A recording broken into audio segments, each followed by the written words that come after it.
Hi hello नमस्कार. कसे आहात सर्वजण? सर्वांना सर्वप्रथम श्री स्वामी समर्थ. तर तुम्हाला दुकानातला नारळ जो आहे ना तो उगवलेला दाखवायचा होता. तर बघा, एकूण माझे 3 नारळ उगवलेले आहेत. देवघरातलं एक, लक्ष्मीपूजनचा एक आणि हा दुकानातला एक, असे 3 नारळ माझे एकसाथ उगवलेले आहेत. किती छान वाटतं बघा. आणि दुकानातली पूजा करत होते, म्हटलं चला तुमच्याशी आपल्या दुकानातलं व्हिडिओ एक शेअर करूया.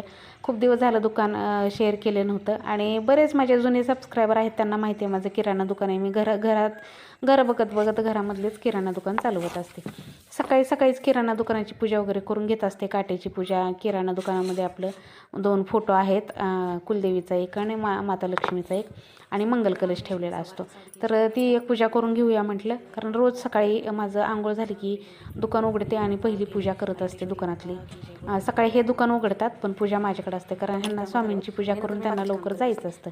तर हे माझं दुकान होतं, तुमच्याशी शेअर करायचं होतं. नवीन आपले जे सबस्क्रायबर जोडले गेलेले आहेत त्यांना माहीत नव्हतं, त्यामुळे चला तर तुम्हाला दाखवते माझं मस्त असं छोटंसं किराणा दुकान, जे की मी दिवसभर हे बघते, घरातली कामं बघत बघत. असं इकडे छान सुंदर अशी आजची रांगोळी तुमची शेअर करते. खूप 1-2 दिवस झाले की मग मी रांगोळी शेअर करत असते. तर आज खूप सुंदर रांगोळी काढलेली आहे आणि एकदम सिंपल. म्हणजे आपल्याला स्वस्तिक पण काढायचं आहे आणि आणखीन त्याच्यामध्ये वेगळं काही करायचं असेल तर अशा रांगोळी तुम्ही काढू शकता, अगदी पटकन होणारी.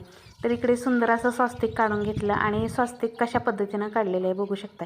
आता तुम्ही म्हणाल स्वस्तिक असं काढायचं नसतं, तसं काढायचं नसतं, पण हे रांगोळी डिझाईनमधलं स्वस्तिक आहे त्यामुळे आपण काढू शकतो, त्यात काही नाही.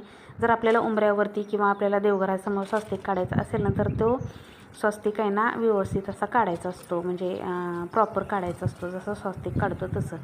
तर हे शुभचिन्हांचं रांगोळ्यामध्ये काढलेलं स्वस्तिक आहे.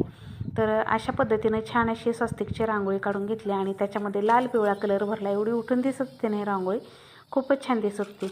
कधीमध्ये अशा रांगोळ्या जर आपण दारामध्ये काढल्या तर दाराला आणखीनच शोभा येते आणि सौंदर्य आपल्या घराचं उठून दिसतं. रांगोळीनं तर खरं आपल्या घराला शोभा येते, म्हणून रोज नित्यनेमाने आपल्या रांगोळी उंबरापूजन झालं पाहिजे.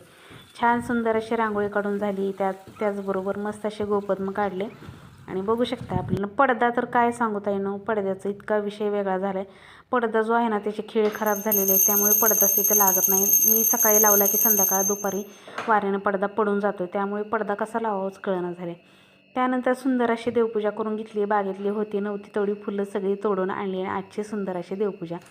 तर देवपूजा झाल्यानंतर बघा खूप छान असं प्रसन्न वाटतं. आणि अशी होती आजची सकाळची माझी म्हणजे मॉर्निंग पूजा रुटीन तुमच्याशी शेअर केलेलं आहे. सकाळपासूनची माझी घाई गडबडीची पूजा कशा असतात हे शेअर केले. चला तर व्हिडिओ कसा वाटला नक्की